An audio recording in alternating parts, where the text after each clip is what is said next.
Which do you love more, AlgoExpert or your girlfriend? Oh god, what have I done? Wait. Which do you love more, AlgoExpert or your girlfriend? My girlfriend, of course.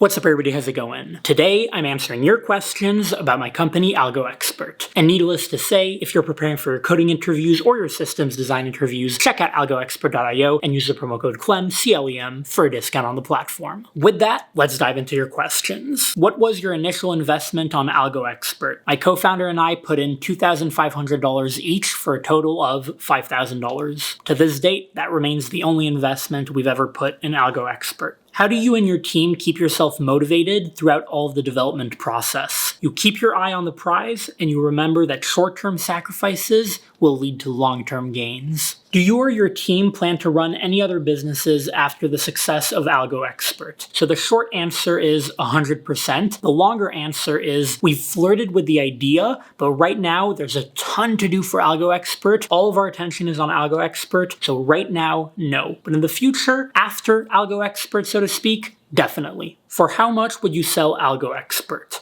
I have like $10. Well, Ericto, if you add 6 zeros to the figure that you just gave me, maybe we can start to have a conversation. Now that you're working on your business, what do you like the most? Leadership or technical work? Rohan, I'm about to blow your mind. Are you ready? Are you sure you're ready? What I like the most is technical leadership.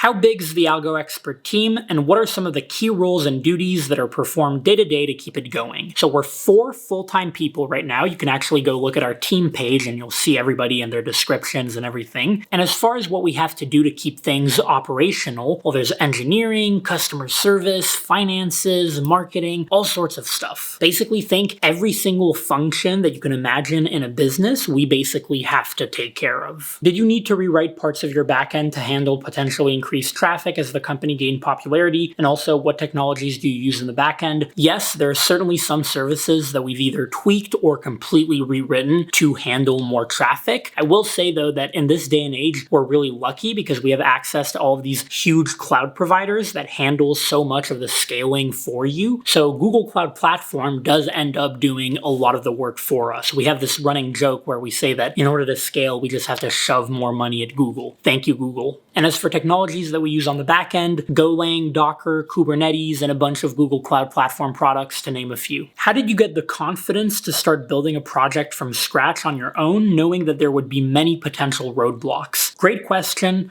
Combination of 3 things. Number 1, entrepreneurship and launching my own company and hopefully having it be successful has been a dream of mine since high school, so I was going to do it no matter what. Number 2, I've always been a pretty confident person. I'm confident in my abilities. I think that I can execute on things very well. I think I'm very good at certain things. And so I was pretty confident that, hey, if other people can do it, we can do it. I don't know if we'll be super successful. I don't know if we'll be Elon Musk or Jeff Bezos, but we can try. I've always had that confidence, and I've never let a lack of confidence prevent me from chasing my dreams. And number 3, kind of related to number 2, I'm not afraid of failure. If I fail, so be it. I'll pick myself back up. I failed a lot in the past, and I'm sure I'm going to continue failing in the future. But at the risk of sounding like a motivational speaker, you can't succeed without failing. Why and when did you decide to quit Facebook and go all in on AlgoExpert? Was it passion to grow your business? Did it have to do with money? I want to know your indicators that helped you make the move. That's a very good question, Harris. Basically, during the couple of months leading up to the day that we jumped from our full-time jobs, we started really asking ourselves the question of, should we jump? Why are we continuing to have 2 full-time jobs? Our jobs at Facebook, our jobs at Uber, and our jobs running AlgoExpert. And I remember it was during my week of orientation at Facebook when I went to Menlo Park in California. During that week, I hung out with my co-founder Antoine a lot, and we really started asking ourselves all these questions. We had a business that was really legitimate by all accounts and measures, a business that was growing by the day, a business that demanded a lot of work and a lot of our attention, a business that had a lot of potential for more work and more growth. And so we really started flirting with the idea of, should we jump? Now, it wasn't an obvious decision, which is why it took us a couple of months after that week of orientation to make that decision. One of the things holding us back was that we kept telling ourselves we can continue at least for a little bit longer having 2 full-time jobs. That wasn't really true, but that's what we thought. Another thing that held us back was that, as you know, compensation packages at these big tech companies are gigantic, and so we had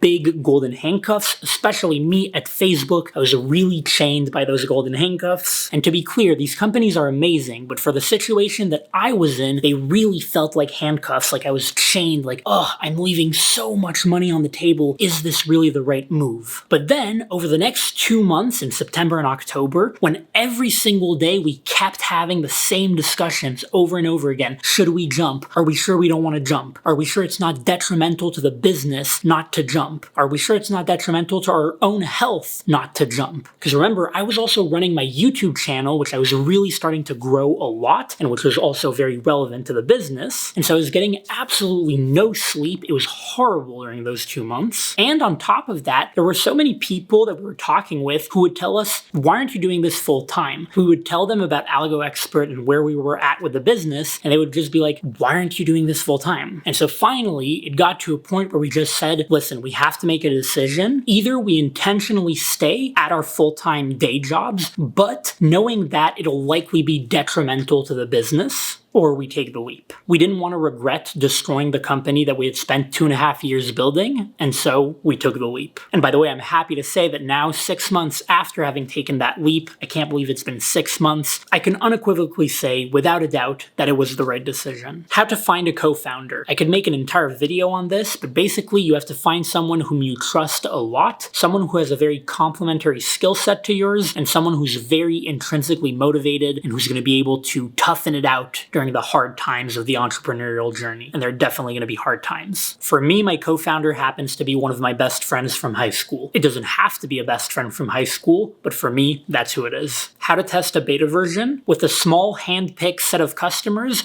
who would actually use your product. When to ship the product. As soon as you've built a minimum viable product, meaning a product that you could give to a potential customer and they would actually be able to find value out of it, that's when you want to ship it. How do you think the upcoming economic recession is going to impact software engineering jobs? Is it still worth it to practice coding interviews using AlgoExpert, or is it smart to diversify my skills into other fields of tech? So first of all, I'm by no means an expert and I don't know what's going to happen in the future. But from everything that I've been seeing, even though I think that tech is going to be affected, just like a lot of other industries are going to be affected, I do think that if there's one industry that is going to be even more in demand now, it is the software engineering industry. There are so many companies out there right now that need tech talent. And if the entire world is going to start shifting towards remote work, what's the one field that really lends itself to remote work? Software engineering. And if you look at the big tech companies like Google, Facebook, Amazon, they're not going anywhere. So all that to say, I think that the software engineering job market is going to be very good, at least in the medium-term future. And I think that right now is probably a great time to sharpen your skills, to prepare for coding interviews for when you have those interviews in, let's say, 2, 3, 6, 12 months. At what point did you say this is something that we could actually live from? Probably when we realized that basically the only thing keeping us from going full-time on AlgoExpert was the fact that we had these gigantic, disproportionate tech salaries. When we realized that under any other circumstances, if we had any other job, we would have jumped long ago, we realized, yeah, we can live off of this. What's the process for setting up a business like AlgoExpert? Legal stuff like copyright and business structure. So there's a lot of different stuff that you can do there, but typically if you're starting out as a small, nimble business, let's say 2 people, you're going to form an LLC, at least if you're in the United States. So you're going to file with your state, and you're basically going to be an LLC, an organization. You're going to have articles of organization. You're going to write out your titles. You're going to write out how much equity you both have in the business if you're 2 people. And that's that. It'll get approved. You have to pay a small filing fee. There are a couple of other steps, and then you're done. You've got an operational, legal business entity. And then if we're talking about copyright, one of the things, for instance, that you might want to do is trademark trademark your brand. So for example, let's say you launch a company called Fubar. You can trademark the brand name Fubar. It's funny because on the one hand, when you first do all of these things, they seem kind of scary and you think like, oh, that's a lot of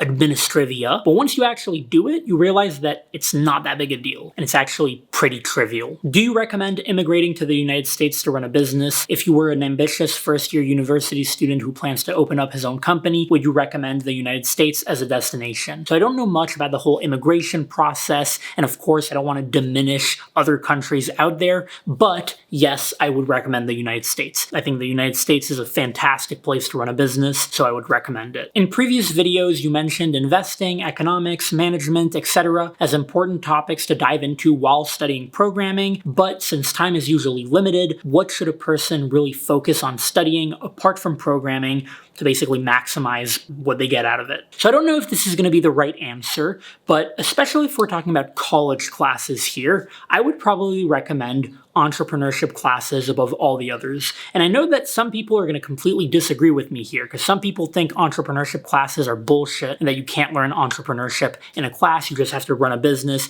that's how you learn. And I disagree. I think that if an entrepreneurship class is really good, I happen to have really good entrepreneurship classes at my university, I think that they can be very valuable. And I would argue that some of the other things like accounting, investing, blah, blah, blah, even though those are very important and they're great if you can take them, those are the kinds of things where if you ever really need them when you're running that business, you can Google them. You Google, hey, how do you file taxes for an S Corp? Or what's the cash method of accounting? You can definitely Google those things when you need them. Whereas the things that you're going to learn in an entrepreneurship class, if it's a good one, you're going to do a lot of case studies where you see a lot of how other entrepreneurs in the past, like the founder of Twitter or all kinds of entrepreneurs, how they handled certain business decisions. You'll be put in their shoes, and I actually think that it can be really valuable. What languages are most used on your platform to practice the coding problems? Stack Overflow states that JS and Python would be the two most popular ones. Is that consistent with AlgoExpert users too? Yes, it is.